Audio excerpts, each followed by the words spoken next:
Just 2 hours ago, Allied air forces began an attack on military targets in Iraq and Kuwait. These attacks continue as I speak. Ground forces are not engaged. This conflict started August 2nd when the dictator of Iraq invaded a small and helpless neighbor. Just a short time ago, you heard the president announce that coalition forces of Operation Desert Storm had begun a large-scale ground operation against Iraqi forces inside Kuwait. This phase of the combined air, land, and sea campaign has been carefully planned to force Iraq out of Kuwait with a minimum number of casualties to Allied forces. Indeed, analysis and computer modeling indicate that chemical agents released by aerial bombing did not reach U.S. troops in Saudi Arabia.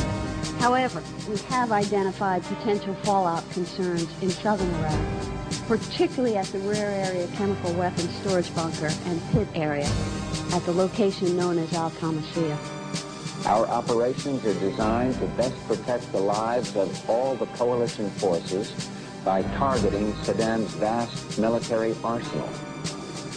Initial reports from General Schwarzkopf are that our operations are proceeding according to plan. We use protective over garments, boots, masks.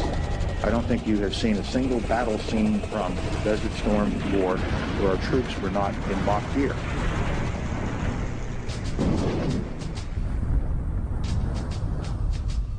During our time over there, we started seeing individuals become ill with various symptoms ranging from rashes all over their bodies or chronic explosive diarrhea, heavy bleeding accompanied with that, excruciating headaches, the bones and the joints started aching, and there were night sweats, and things only became worse as time progressed. There's enough paperwork right now to prove there is a Gulf War illness, and there's certain medicines that control it, and that's all they're doing right now is controlling it for a few. Iraq did use chemical and biological munitions. And they punched us with all these different vaccines supposedly to protect us. And the threat of biological warfare is nothing new to the military, but the Persian Gulf War placed a special... Knowing that some of these had never been tested on humans. We're all forced to roll up our sleeves and pull down our pants and get shots in the gluteus and in the tricep muscles of our arms. Before the Gulf War, I could run all day and leap tall buildings at a single bound. After the Gulf War, you couldn't walk a mile. I know for a fact I was exposed to chemical, biological, radioactive materials, experimental vaccines, experimental investigational drugs, oil well fires. I am considered a disabled veteran. I've got a 40% disability from the United States Department of Veteran Affairs for combat injuries caused by depleted uranium and other exposures.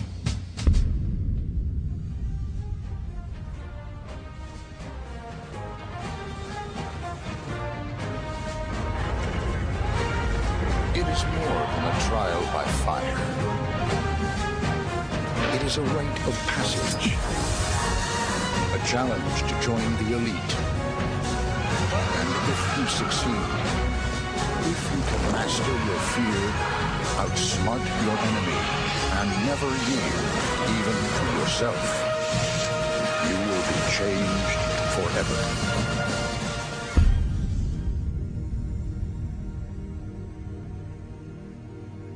Yes, you may very well be changed forever, as thousands of our military have learned.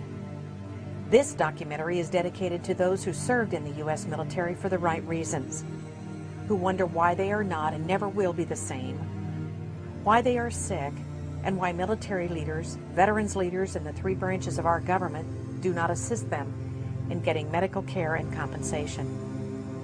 The majority of our veterans only want to know what is wrong with them, why they became ill, and how they can be made well again. We will focus on the experiments conducted, the documents that support this experimentation, and what must be done to advance the cause of basic human rights for all active duty, Guard, Reserve, and veterans.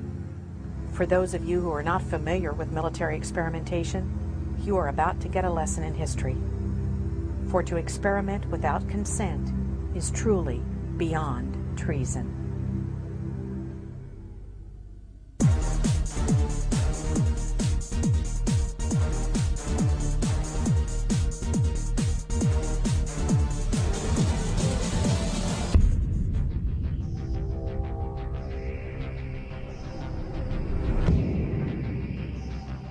bomb away.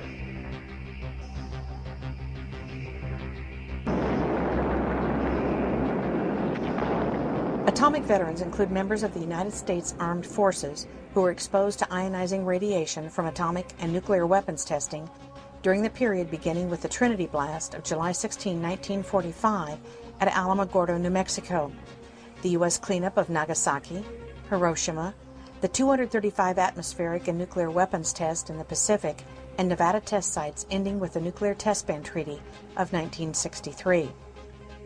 The National Association of Atomic Veterans recognizes that civilians, as well as military personnel, were exposed to harmful nuclear material radiation, and that many of these personnel have since died as a result of radiation-induced illnesses. Over 382,000 servicemen, as well as civilian personnel, took part in a variety of tests during the Cold War period, when the Atomic Energy Commission, working in conjunction with the Department of Defense, had troops participate in and witness the detonation at various Pacific and Nevada test areas.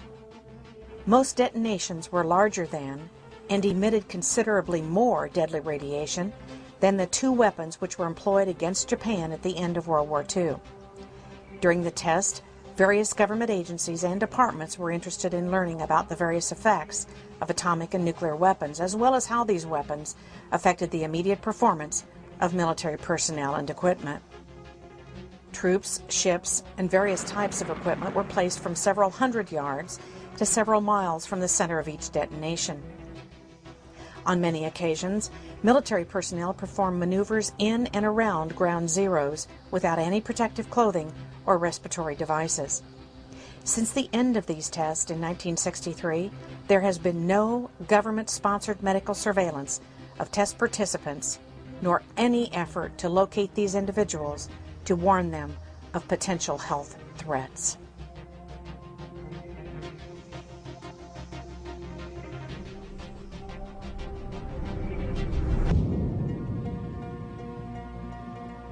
Project MKUltra was the code name for the CIA mind control research program lasting from the 1950s to the 1970s. In 1964, the project was renamed MK Search. MKUltra was started on the order of CIA Director Allen Dulles in April of 1953, largely in response to alleged Soviet, Chinese, and North Korean mind control techniques on U.S. prisoners of war in Korea. Because most of the MKUltra records were deliberately destroyed in 1972 by order of then-Director Richard Helms, it is impossible to have a complete understanding of the more than 160 individually funded research projects sponsored by MKUltra and the related CIA programs. Experiments included radiation, LSD. Experiments included dosing CIA employees, military personnel, other government agents, prostitutes, mental patients, and members of the general public with LSD to study their reactions, usually without the subject's knowledge. In the summer of 1975, congressional hearings and the Rockefeller Commission report revealed to the public for the first time that the CIA and the DoD had conducted experiments on both consenting and unwitting human subjects as part of an extensive program to influence and control human behavior through the use of psychoactive drugs such as LSD, mescaline, and other chemical, biological, and psychological means. The report states that no official records were kept regarding the deaths or illnesses of experimentees.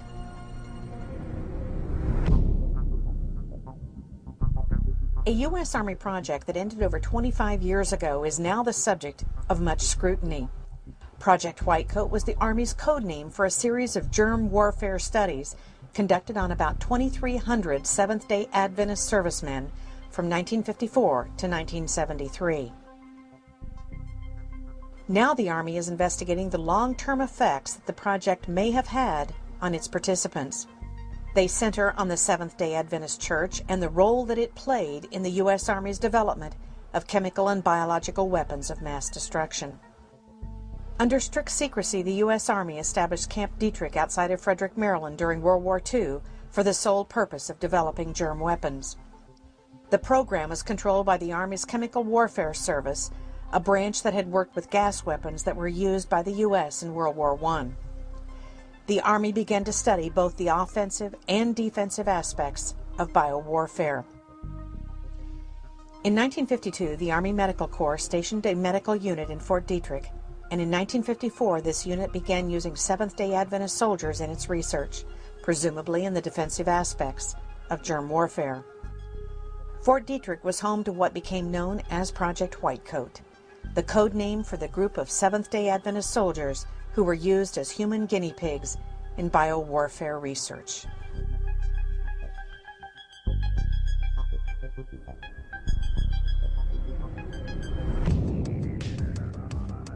Agent Orange was the code name for an herbicide developed for the military primarily for use in tropical climates. The purpose of the product was to deny an enemy cover and concealment in dense terrain by defoliating trees and shrubbery where the enemy could hide.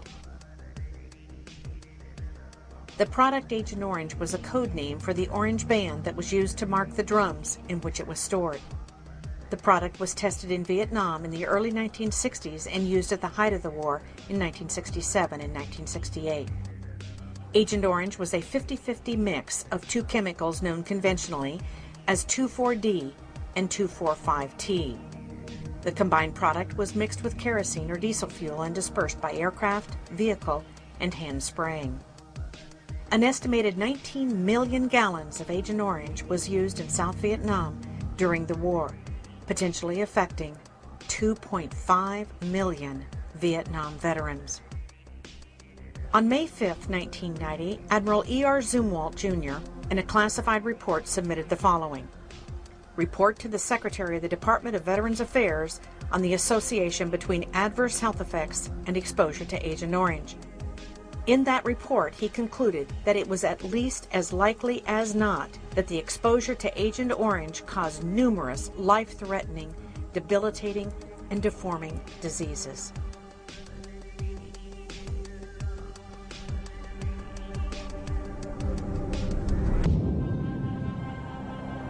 BZ is the Army's designation of the psychedelic chemical known in military circles as Agent Buzz, or by the Army's chemical code designation of EA-2277. BZ was aerosolized, sprayed from aircraft, and utilized in conventional bombs. The effect of BZ was that it was psychotropic in nature. Over 362 human subjects were experimented upon at Dugway Proving Ground in Utah in 1964 under the code name of Project Dork. Most records of military experiments involving BZ are still classified and unable to be obtained even through the Freedom of Information Act. BZ was an incapacitating agent with paranormal hallucinations that lasted for not just days, but for weeks and months. You may have seen the movie Jacob's Ladder, which depicts effects from the mist sprayed over our military by our Department of Defense.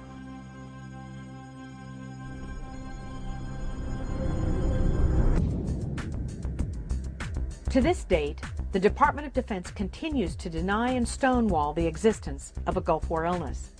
The Gulf War illness is a cumulative effect of exposure to depleted uranium, chemicals, biologicals, vaccines, petrochemical agents, and parasite diseases such as leishmaniasis.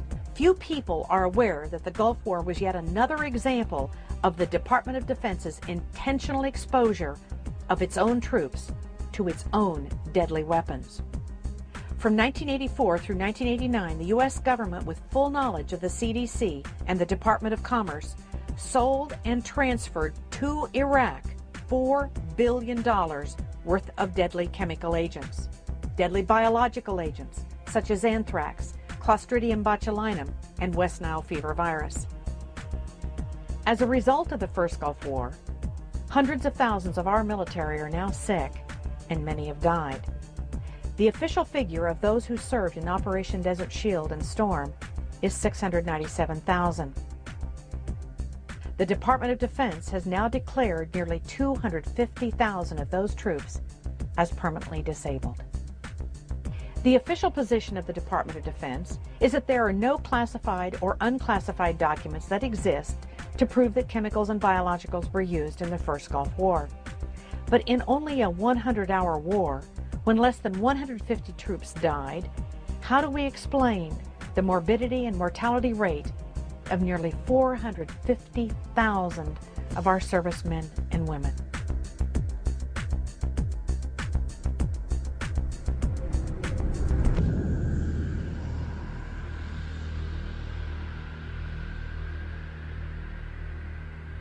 At the time that the Gulf War started, I was the nuclear medical sciences officer, intelligence and covering everything, special operations officer, mobilization officer, training officer for 330th Medical Brigade.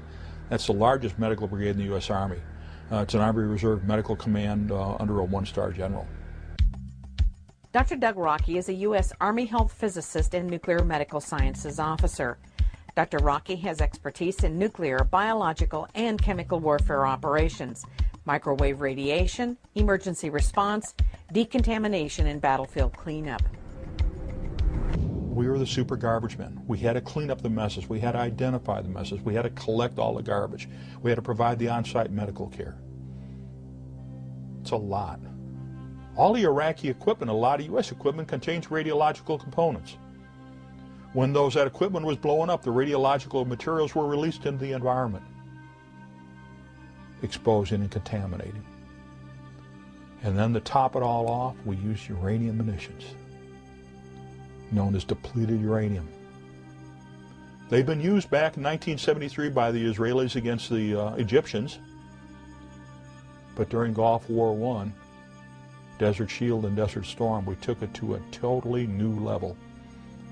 The use of radioactive materials on the battlefield. Deliberately taken tons and tons, actually over 350 tons of solid radioactive materials, and dispersed it across Kuwait, Saudi Arabia, and Iraq. Taking our radioactive waste and throw it in somebody else's backyard.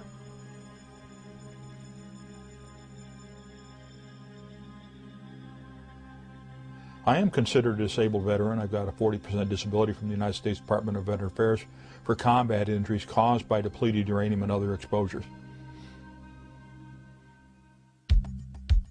Lieutenant Colonel John Marks is an A-10 pilot attached to the 303rd Fighter Squadron stationed at Whiteman Air Force Base, Missouri. The reason that I use depleted uranium is it's a very dense, heavy metal, and it's able to penetrate the most armor of any type of material used. It is a very minor amount of radioactivity, but it's not anything that, as long as it's in its bullet form, it can be stored, and it's not any type of hazardous material. Once it hits a vehicle and vaporizes, then it becomes more of a hazardous material that you have to have special handling of that type of thing. But in its normal bullet form, it's not hazardous because of the depleted uranium. It is highly effective against armor.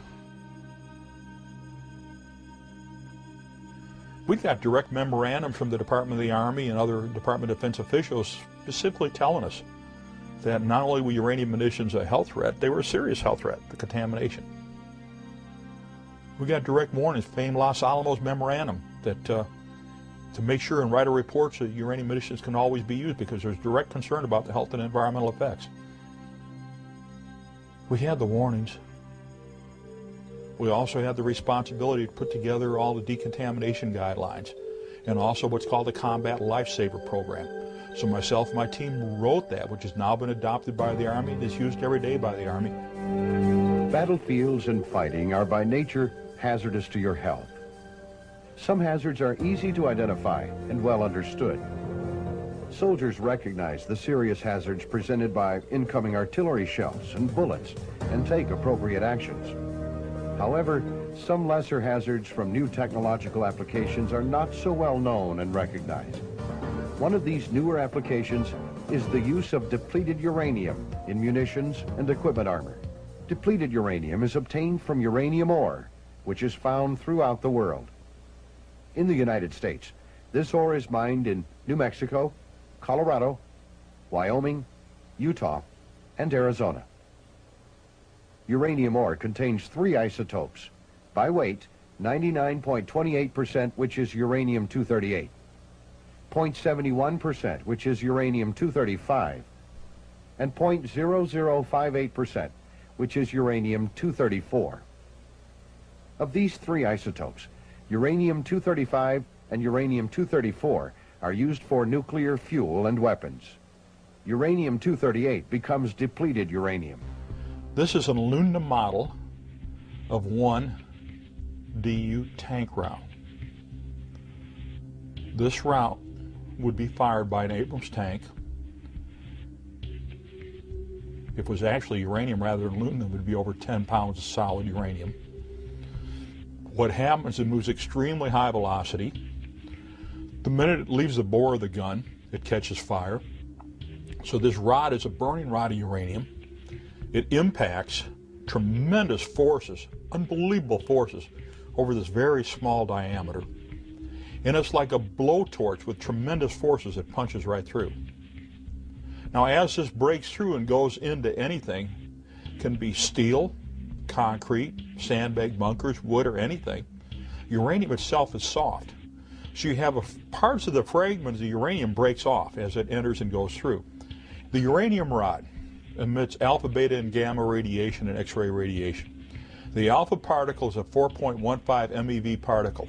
That's 4.15 million electron volts. Now, the intercellular voltage, the voltage that your cell operates biologically, is 10 electron volts. So when that cell is bombarded by an alpha particle at 4.5 million electron volts, it doesn't have a good day. We have all kinds of other problems.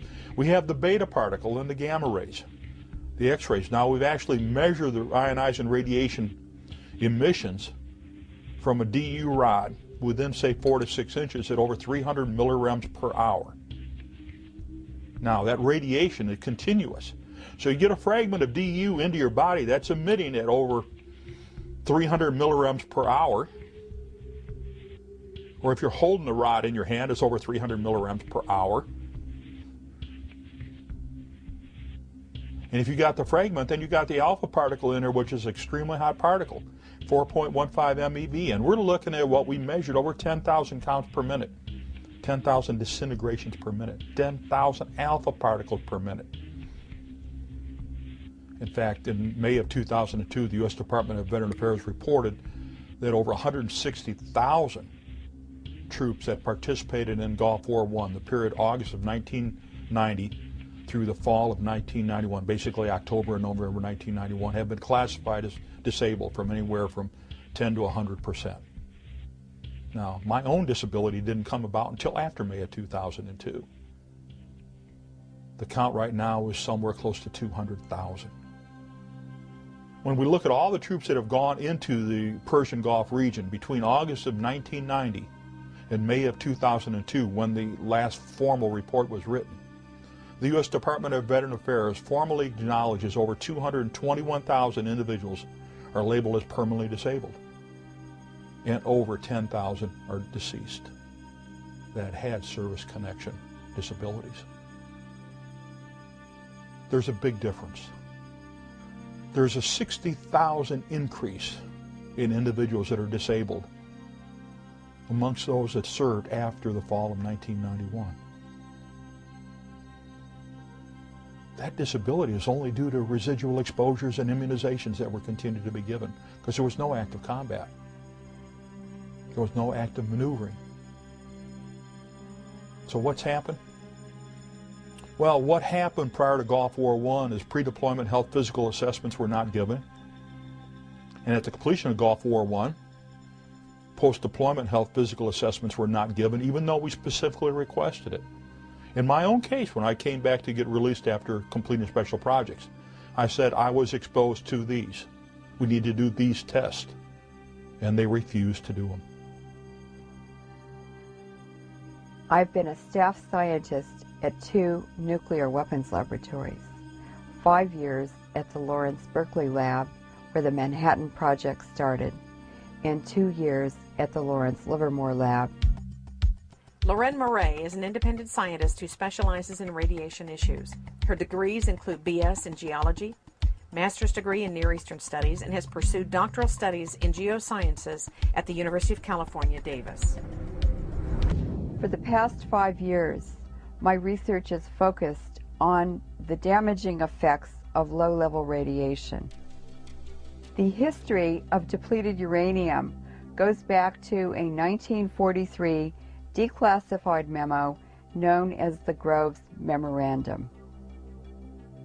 In this memo, depleted uranium is recommended for development as a poison gas warfare weapon. According to the United Nations Human Rights Commission, which has declared depleted uranium illegal, approximately 17 countries have purchased depleted uranium weaponry from the United States government.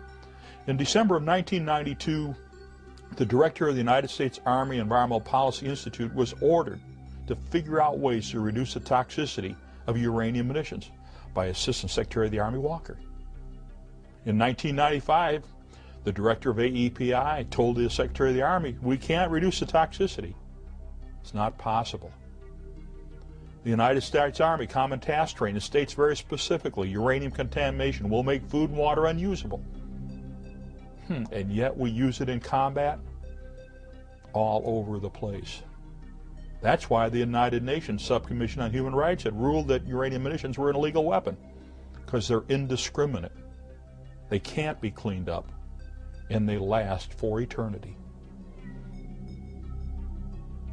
The amount of depleted uranium used in the first Gulf War in 1991 is approximately 340 tons, and this was admitted by the U.S. government. In Yugoslavia, Lord Robertson, who was the head of NATO in 1998, admitted in the public media that the United States had used depleted uranium warheads in every missile used in that invasion.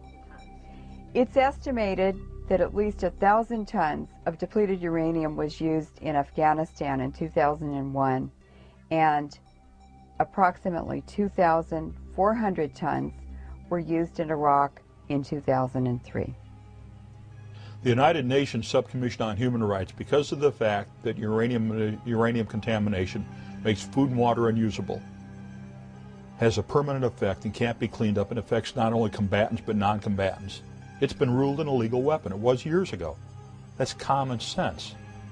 We all know that the United States falsely accused Iraq of possessing weapons of mass destruction in 2003. In fact, the United States invaded Iraq and used weapons of mass destruction against the Iraqis. Depleted uranium has a half-life of 4.5 billion years. If we had a pound of depleted uranium now, in 4.5 billion years, there would only be half a pound left. This means that the Middle East and Central Asia and Yugoslavia are contaminated forever.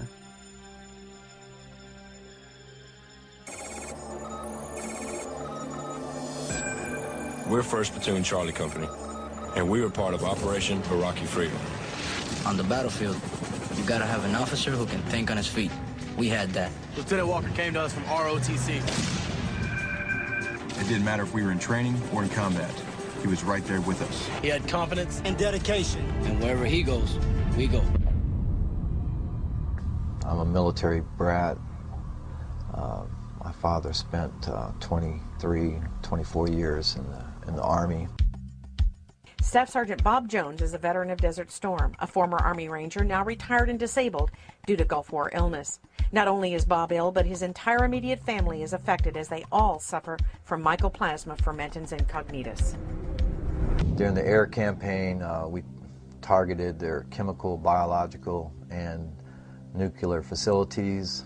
And so we were exposed to chemicals, biologicals, nuclear radiation in the form of depleted uranium, and also direct enriched uranium, or EU, from those nuclear facilities that were bombed and targeted.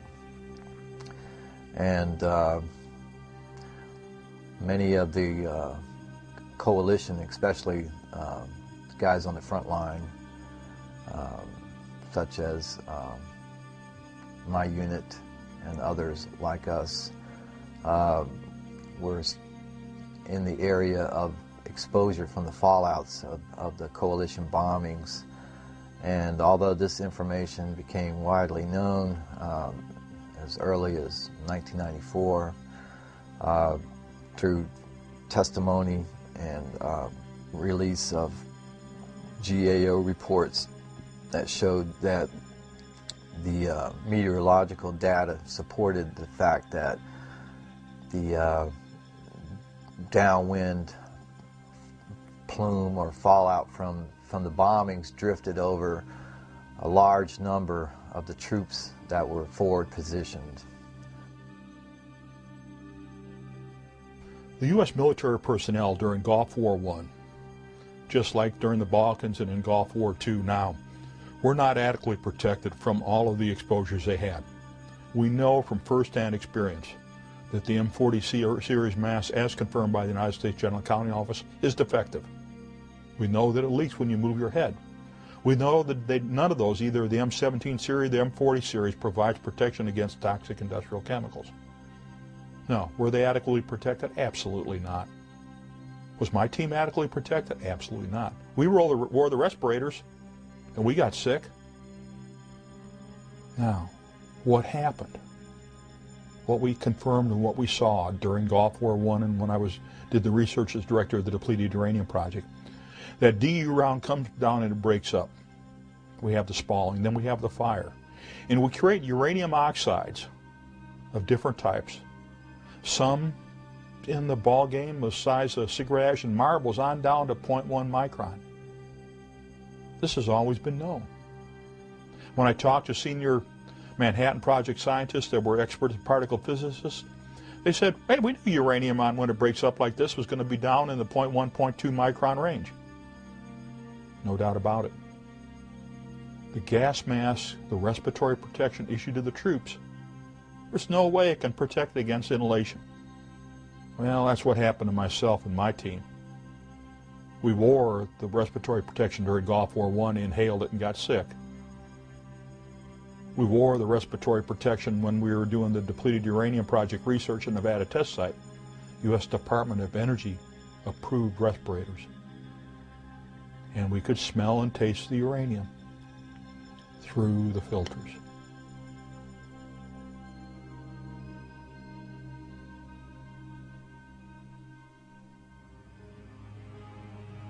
During our time over there, we started seeing individuals become ill with various symptoms ranging from rashes all over their bodies or certain areas of their bodies to having chronic explosive diarrhea, which in some cases was heavy bleeding accompanied with that. We had, and I can speak for myself on this as well, excruciating headaches. The bones and the joints started aching, and there were night sweats, and you know, things only became worse as time progressed. And my unit in particular was deactivated after our return back to Germany in May of 1991. Some of the other individuals started showing up with other diseases, which included several types of cancers, and the neurological problems that many of us suffer from, and degenerative joint bone disease, spine disease, and other manifestations of illnesses that were at that time still unexplained, that caused them to no longer be able to perform their duties as a soldier as they had for so many years. And some of us that conceived children after the war, and I know of at least 2 individuals where their children were born perfectly healthy according to the hospital, and within 6 months after their return, their hearts literally exploded in their chests.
In the civilian population in southern Iraq, the Iraqi doctors are reporting very large increases in cancer, leukemia, diabetes, immune system disorders, and of course birth defects in the newborns.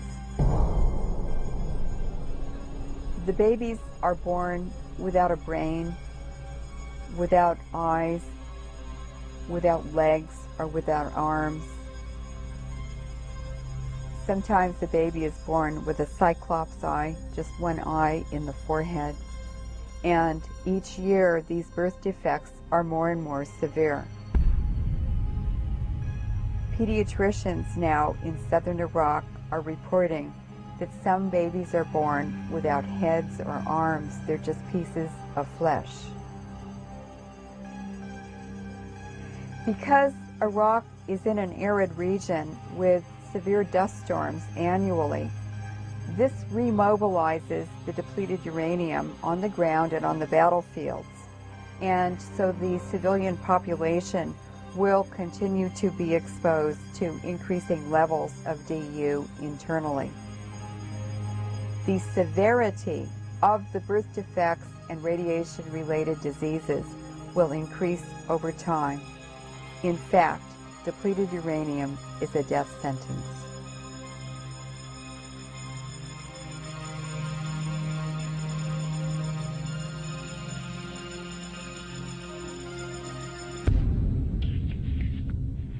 Individuals are depleted uranium casualties, whether they're civilians or combatants. Doesn't matter where they were, whether they were exposed during manufacturing processes, testing processes, or combat use. One of the things that we're starting to see, we saw the respiratory problems right off the bat. That was predicted by the Groves Memorandum, totally confirmed by my own physicians and totally documented by VA medical records. Then we saw the rashes. Well, what we're having is we have the particulate irritation damage, we have the chemical toxicity damage, and then we have the radiological damage, which is the result of the cancers and the tumors. All of the birth defects, they absolutely confirm chromosomal aberrations from the ionizing radiation damage to the cells and the tissues. Neurological problems, rashes, cataracts, kidney problems. Your life is messed up. As said in the Groves Memorandum, it's going to cause all these health problems, and there is no medical care and treatment. You can't reverse radiation exposure damage to the body.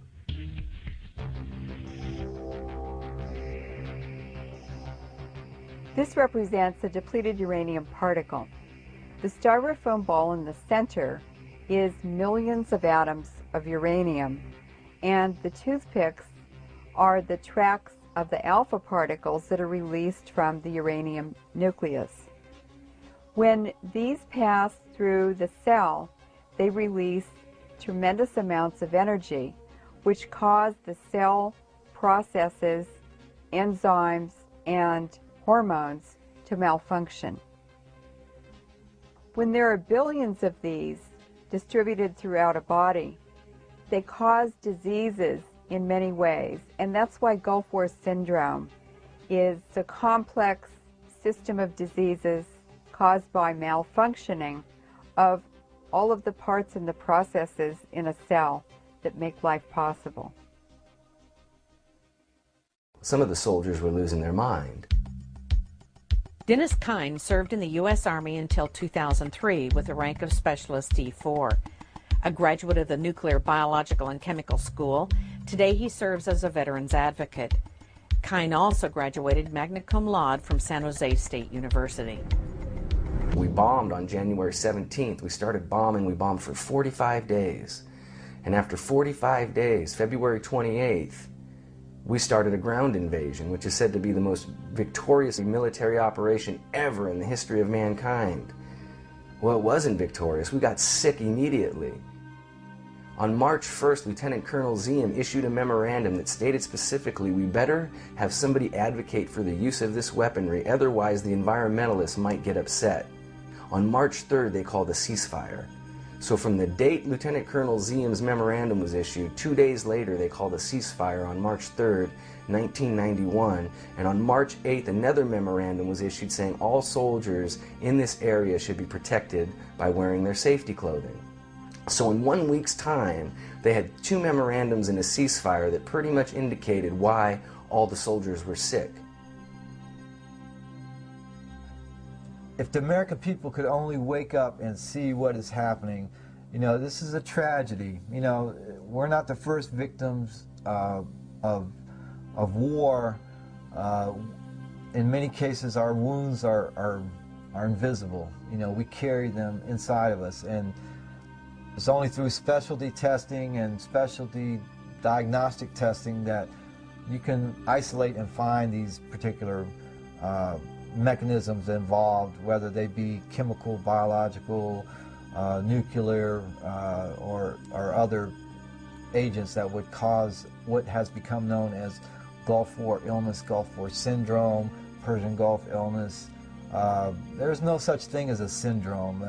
This is an overlapping combination of toxic and other exposures that varied from individual to individual depending on where they were at, what they were exposed to, and how long and the duration of their exposures. In a cubic meter of air, there are 1 billion particles, 1/10 of a micron, in diameter. An ordinary man breathes 28 cubic meters of air a day. And for that reason, our soldiers, internally contaminated to depleted uranium, have billions of particles of depleted uranium distributed throughout their bodies.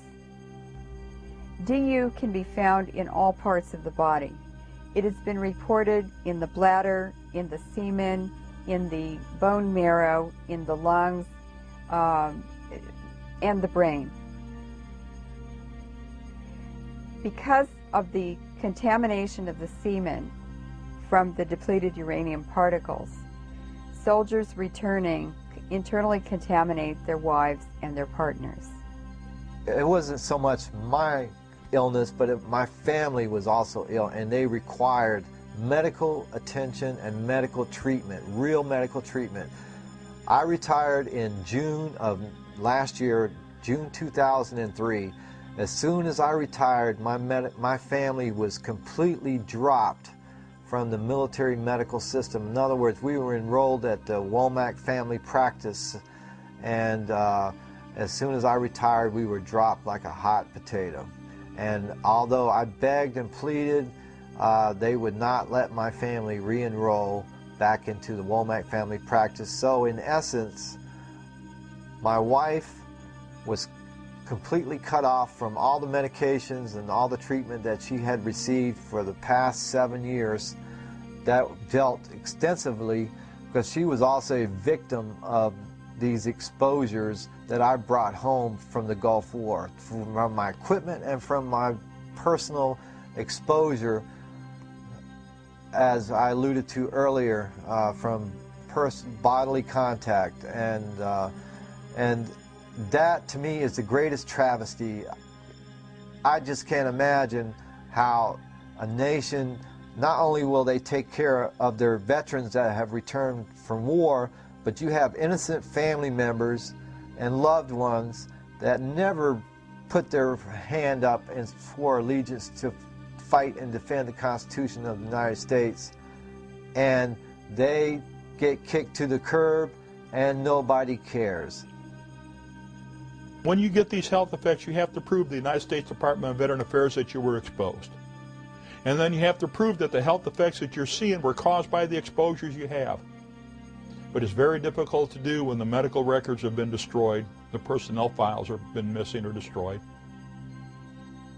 And when you got senior Department of Defense officials continue to state, well, none of these guys are sick.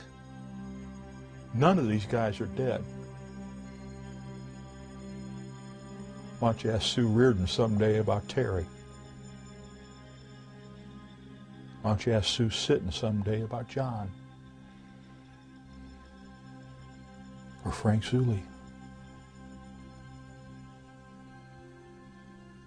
for Mr. Kiefer. Ask his granddaughter why she'll never enjoy her grandfather. And look at the Iraqi women and children and men.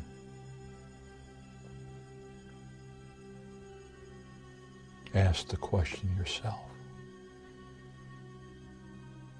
Is winning a battle but contaminate air, water, soil, and food worth the life of your son and daughter? Is it worth the life of the child? Not just those that are alive,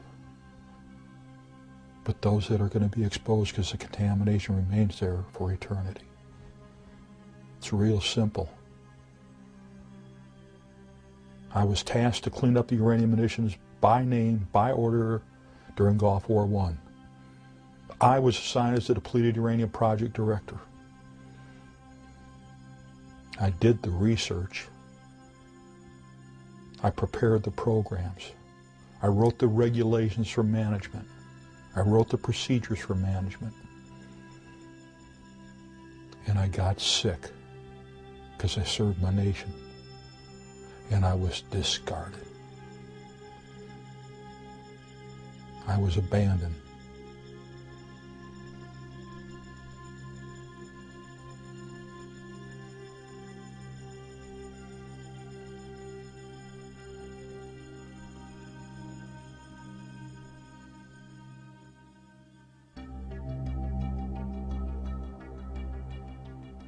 Depleted uranium weapons are designed not only to kill the enemy, devastate the civilian population for generations to come, but DU weapons also destroy the environment and damage the economy.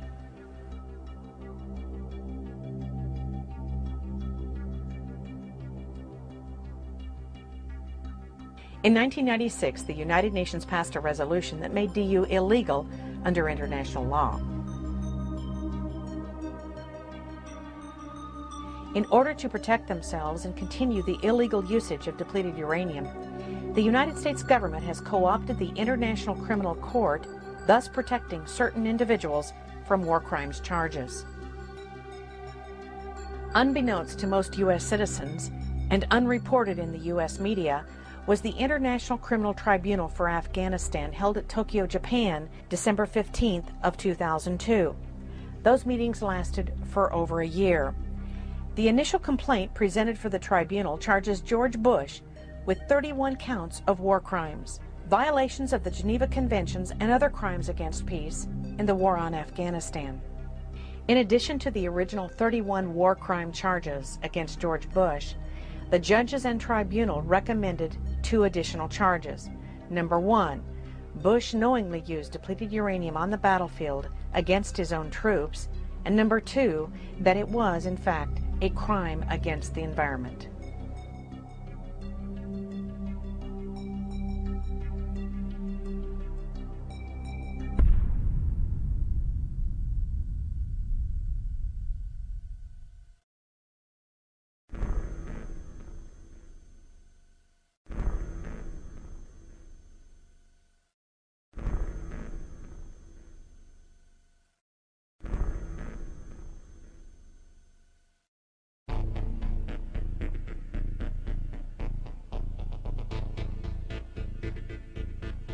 The United States Army, USAMR at Fort Detrick, Maryland, sold and provided the chemical and biological munitions and anthrax spores to Iraq. That's totally confirmed in the Regal Commission report written by James Toot and the subject of a made-for-TV movie called Thanks to a Grateful Nation that starred Ted Danson and Mark Helgenberger.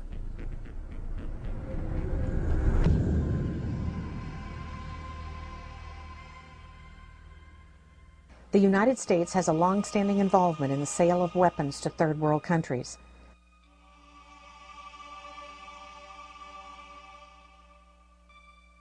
Donald Rumsfeld, a private citizen, met with Saddam Hussein as a political envoy of the Reagan administration on December 20th of 1983. It is a little-known fact that he was also president and CEO of the G.D. Cyril Pharmaceutical Company. According to Howard Teicher, author of Twin Pillars to Desert Storm, he and Rumsfeld traveled to Baghdad on December 17th in order to lay the groundwork for the presumption of full diplomatic relations between the United States and Iraq. Prior to that time, Iraq was on the known list of terrorist countries. Iraq invaded Iran in September of 1980. It is important to note that the ban on the sale of weapons was in force until 1982, when it was lifted with the strong objections from Congress. The U.S. began the transfer of helicopters to Iraq in December of 1982. In 1983, Banco Nazionale del Lavoro of Italy and its branch in Atlanta began to funnel $5 billion in unreported loans to Iraq with the blessing and official approval of the U.S. government. The Reagan administration began secretly allowing Jordan, Saudi Arabia, Kuwait, and Egypt to transfer United States weapons, including howitzers, Huey helicopters, and bombs to Iraq. These shipments violated the Arms Export Control Act.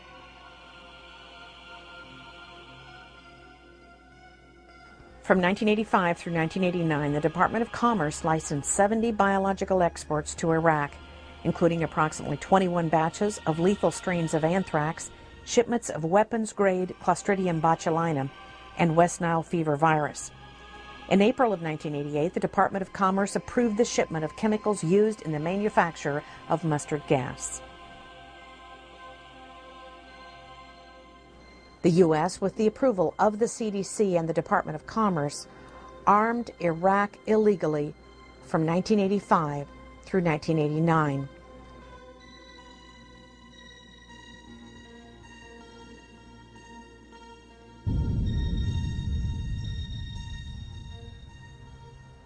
We knew from the fact that Iraq had got chemical and biological weapons from the United States and used them on Iraqi Kurds and on the Iranians, that they didn't have in their possession, they would probably use them. We knew that all the toxic industrial chemicals that we use in the military, when we move a military, go into combat, were going to affect everybody. We knew that all of the other weapon systems we had have a horrible health and environmental effect on the battlefield. That's history. And with all the background all of us had, both within the military and within academia, it was very easy for us to understand and predict what was going to happen. During the period of 1990 and 1991, we made a conscious decision, and this decision was a decision made between General Powell, General Schwarzkopf, General Horner, and Secretary Cheney to blow up Iraq's chemical and biological stockpiles in place. We also decided to blow up their nuclear reactors in place. This is all confirmed in Schwarzkopf's autobiography, It Doesn't Take a Hero, on page 390. For somebody who wants to look, you can go find out for yourself. At that time, we warned everybody that these exposures, downwind exposures, were going to have a disastrous effect on U.S. military personnel, on coalition personnel, on Iraqi personnel, and on the civilians and non-combatants in the region. That warning was ignored.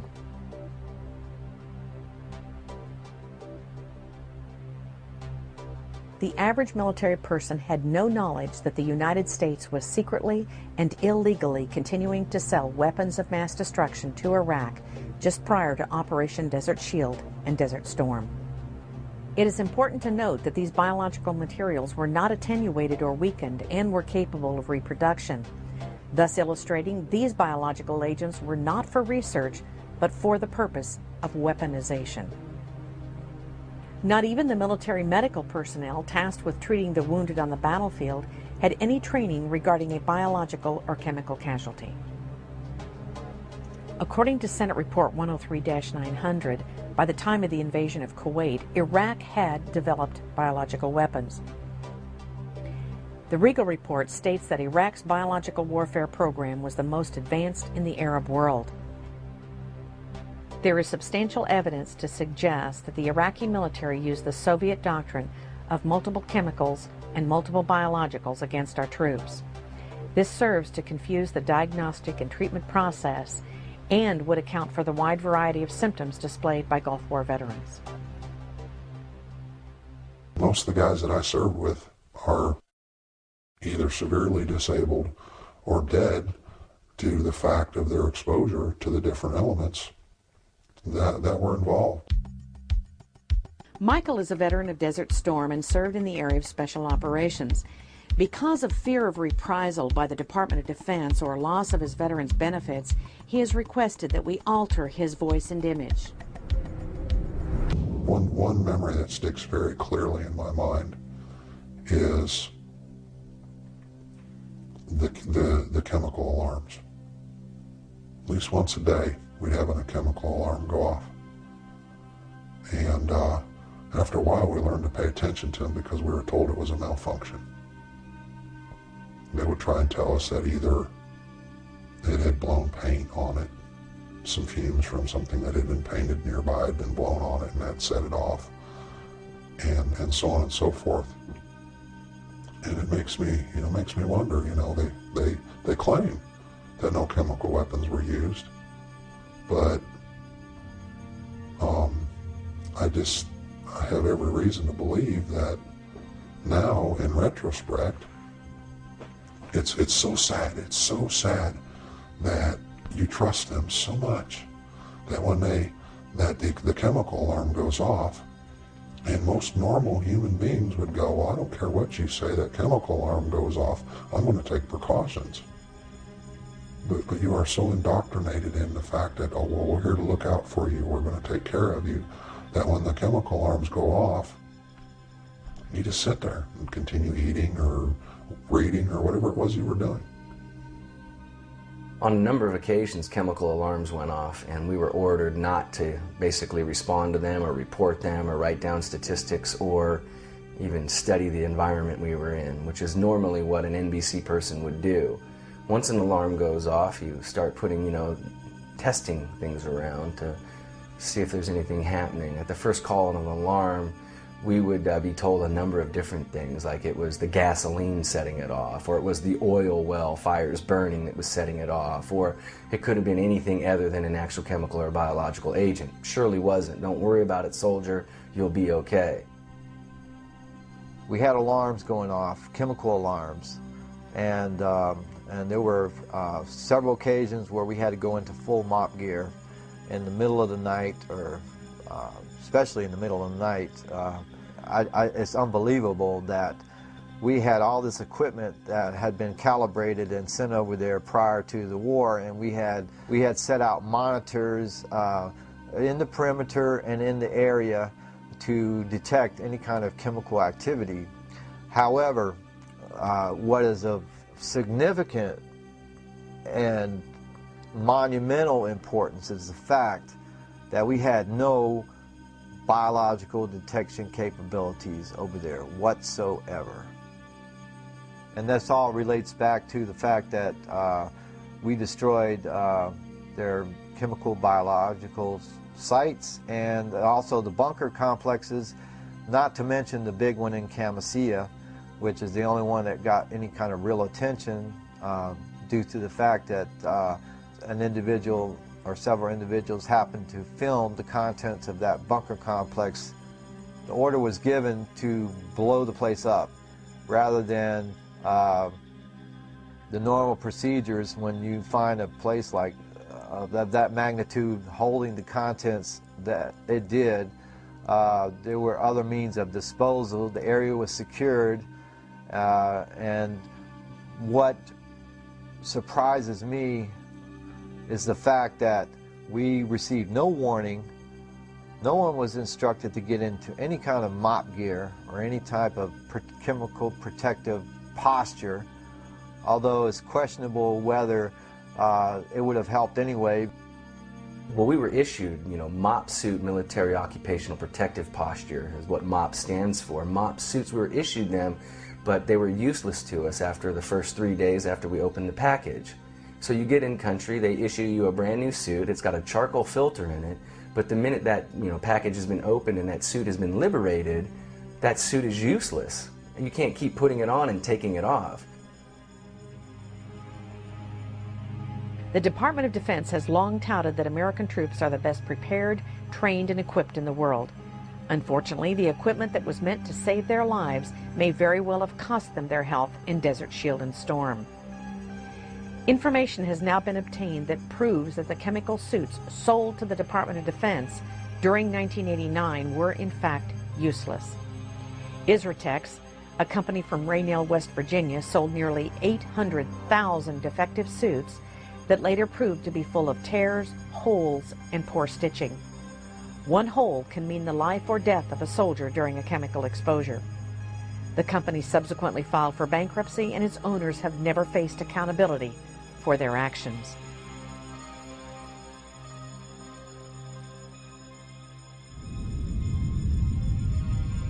The Camisea bunker complex is estimated to be 100 bunkers and 60 warehouses, each the size of a super Walmart. The destruction of Camisea was not even discussed until June of 1996, when it was addressed by Senator Specter at the Senate Armed Forces hearing. General Schwarzkopf said the following. As I stated, the first time I ever heard of Camisea was in 1996 when it was first announced by the Department of Defense, and nobody was more surprised than I was. A little later in his testimony, General Schwarzkopf apparently contradicted himself when he said the following. I remember General Franks came to me, and I assume it was Camisea he was talking about at the time, because it was about the same time frame, and talked about this huge ammunition dump that they had found with literally tons and tons and tons of ammunition in it, and there was no way they could possibly retrograde it, and I challenged him on that, and he convinced me that no, they couldn't retrograde it, and therefore they were going to destroy it in place. And I said, fine. Now that's Camisea.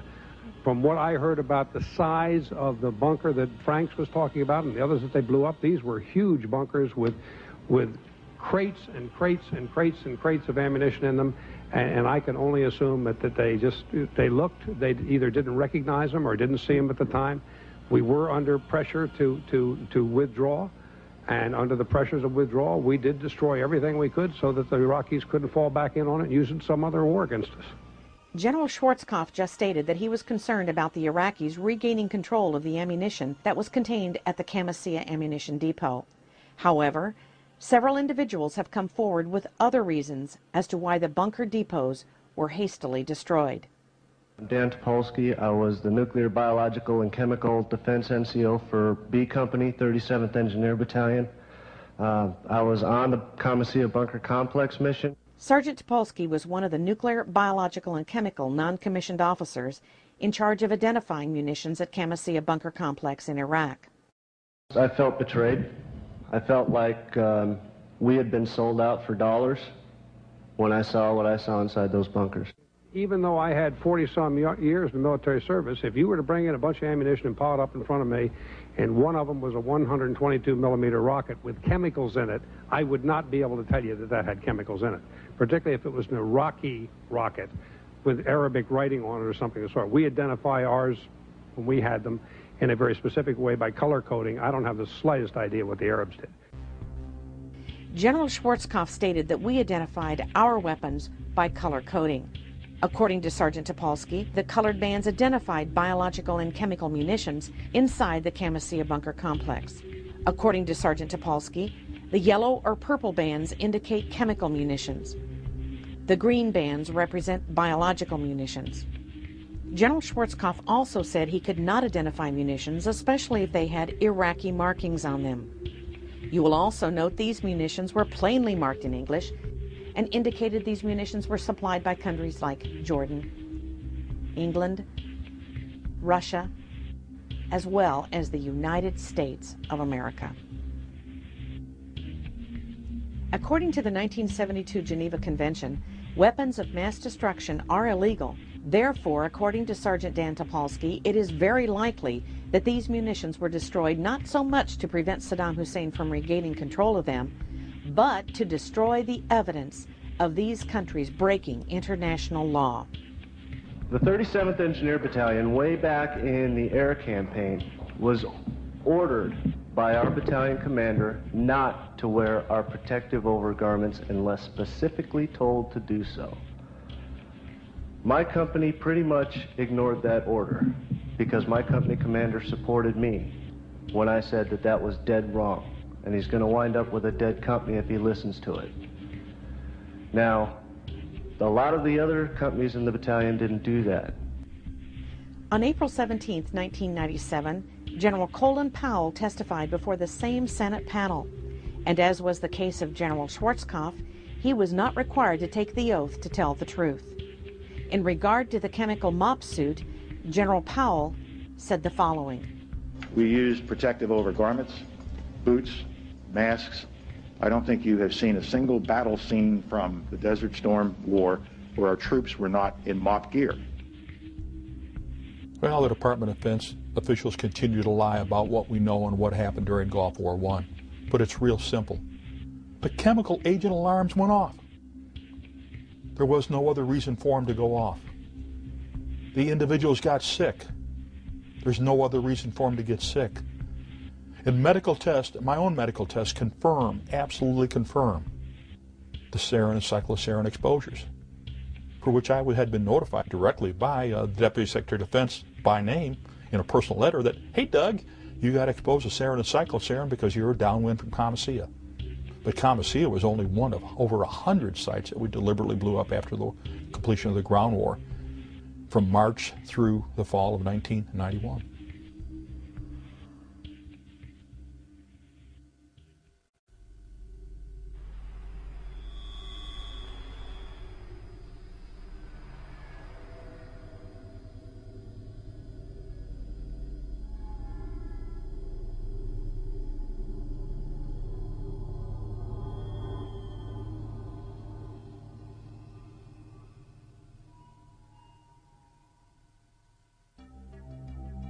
Even though the Department of Defense continues to deny the widespread use of chemicals and biologicals during the first Gulf War, Jonathan Tucker of the Monterey Institute of International Studies has demonstrated evidence for the use of chemicals in the Kuwaiti theater of operations.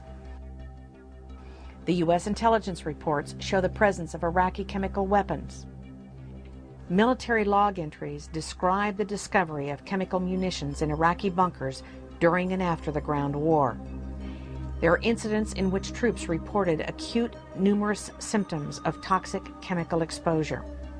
There's credible detections of chemical warfare agents made by Czech, French, and American forces. Chemical warfare agents that were detected by coalition forces during the Gulf War include the nerve agent Tabin, sarin, cyclosarin, and the blister agents sulfur, mustard, and lewisite. To this date, there has been no diagnosis or treatment offered by the Department of Defense or Veterans Administration. Dr. Robert Haley, MD of the University of Texas Southwestern Medical School in Dallas, Texas, has detected damage in the brains of those Gulf War veterans who were near the explosion of Comasea. Those injuries had resulted in not only increased social problems, but also a 90% divorce rate and increased crime rates among those vets who showed damage in the area of the brain that controls judgment. The children of Gulf War veterans have shown increased defects such as Goldenhar syndrome, a missing eye or ear, major organ or digestive deformities, and general failure to thrive. 13 years after the Gulf War, the Department of Defense still calls the Gulf War illness a mystery disease. Either the Pentagon employs the most incompetent researchers and physicians in the world, or the cover-up is by design that these troops are being denied meaningful medical care. We can only conclude that the Department of Defense is waiting for an army to die.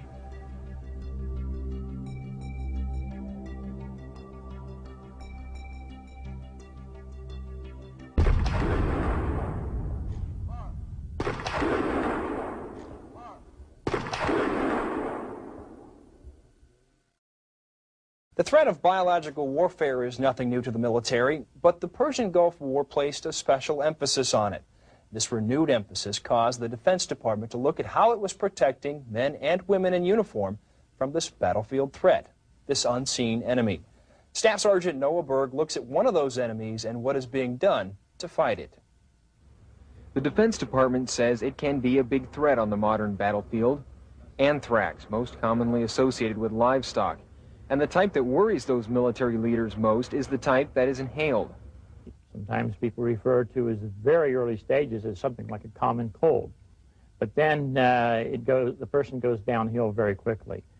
Because of the potential anthrax threat, last year the Defense Department ordered vaccinations.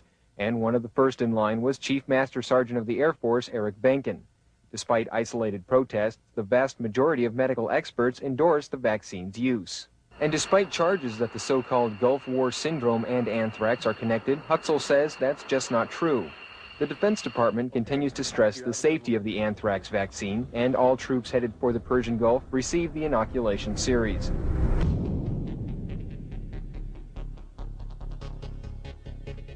We had all the problems from immunizations. Our team was tasked with to put together the anthrax vaccine program in theater. But we were also ordered, do not record lots, batches, doses, who got them, what their reactions were, when they got them, or how many they got. Direct orders.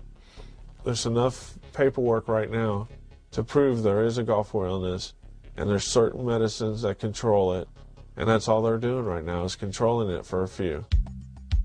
Staff Sergeant Mark Zeller was a member of Special Operations in the 18th Airborne Corps. He served in the Iraq-Iran War, Desert Shield, and Desert Storm campaigns. And we're all forced to roll up our sleeves and pull down our pants and get shots in the gluteus and in the tricep muscles of our arms.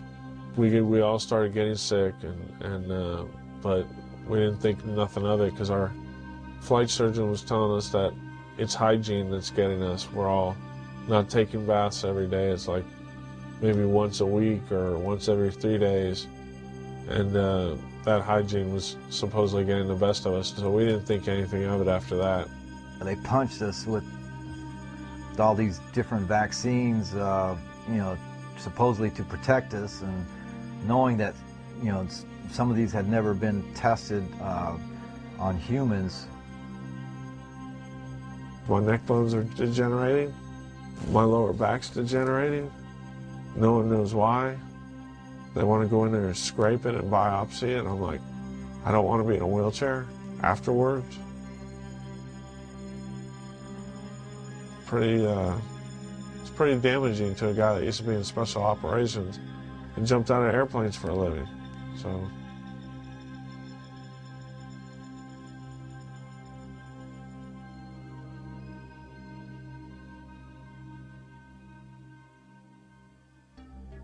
The use of vaccines in the military with recruits and servicemen and women is well documented.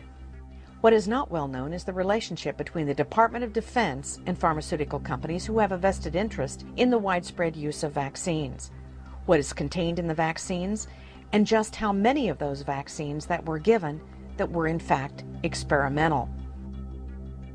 The experimentation of individual military members by the bureaucracy of the military medical establishment crosses all party lines. Military experimental use of vaccines have been conducted during the past 50 years.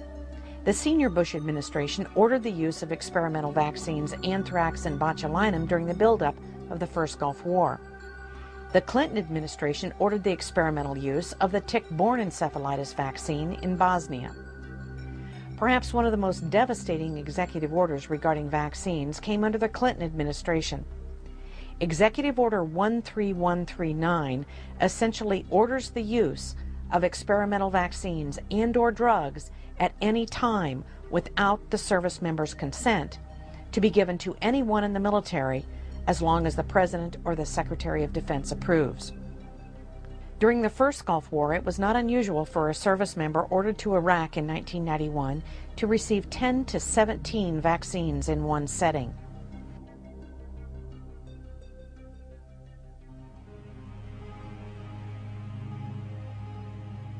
Thousands of U.S. and coalition military personnel who served in the Persian Gulf War are now seriously incapacitated from unknown causes. One common thread for all military personnel were the vaccines. Many of those who did not deploy became ill also. Unfortunately, the U.S. military medical establishment has continued to conduct on an ongoing basis operations such as Project Badger and that has been referred to as a Manhattan-like project that involved the Tri-Service Vaccine Task Force.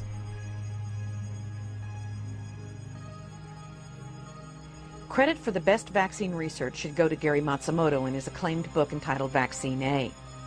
Matsumoto concludes that the government covertly experimented on troops using squalene which is an oil-based booster used to make vaccines stronger. Squalene has only been approved for use in experimental AIDS and experimental malaria vaccines. Since a large percentage of U.S. forces tested positive for squalene, it has led many individuals to believe that the anthrax vaccine could have been a primary clinical trial for an AIDS vaccine experiment. What the DoD should have disclosed to the troops is that squalene causes life-threatening diseases such as lupus, crippling arthritis, and multiple sclerosis.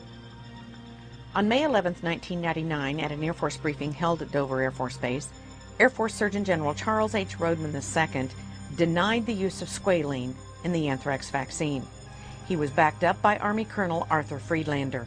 However, 6 weeks later, the FDA identified the presence of squalene in 2 separate vaccine lots. With the reintroduction of the anthrax vaccine prior to the Second Gulf War, up to 50% of Air National Guard pilots resigned rather than take the deadly vaccine. To this date, the Department of Defense continues to give the anthrax vaccine to U.S. military.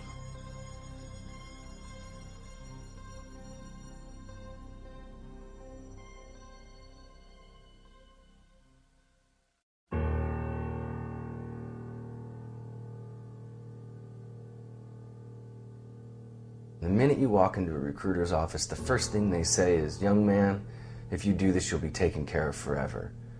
And in modern day, the 21st century soldier, it includes women. So men and women are promised health care should they become sick from the battlefield. And the fact of the matter is that since Operation Desert Storm concluded, 10 to 11,000 soldiers are dead. 250,000 of us get a check from the Veterans Administration for undiagnosed illnesses, and double that amount have actually gone to the Veterans Administration and entered into study groups known as ionizing radiation study groups and Gulf War depleted uranium study groups. And that's just being used as a guinea pig. So we were abused by the Department of Defense. We got sent to a contaminated battlefield. We came home, we were being studied by the Veterans Administration, and every time we turn around and look for some help, somebody calls us a post-traumatic stress disorder. And that's not appropriate. We're not stressed out, we're sick. We've been contaminated. I do what I do every day because the system hurt me. Phyllis, you're on the air with Dennis Kine. Go ahead, please. I just want to take time, Dennis, to thank you so much and be able to say this personally to you. And I want to urge the folks to order your book.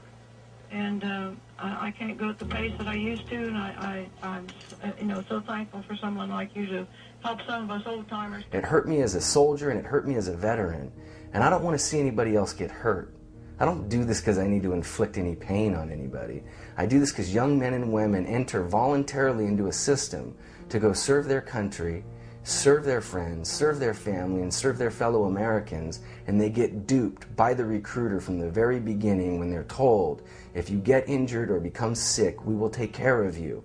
And for 14 years, I've been a prime example. My family members, my brothers, are prime examples of people who never got cared for. There's legislation in Congress right now to implement another draft.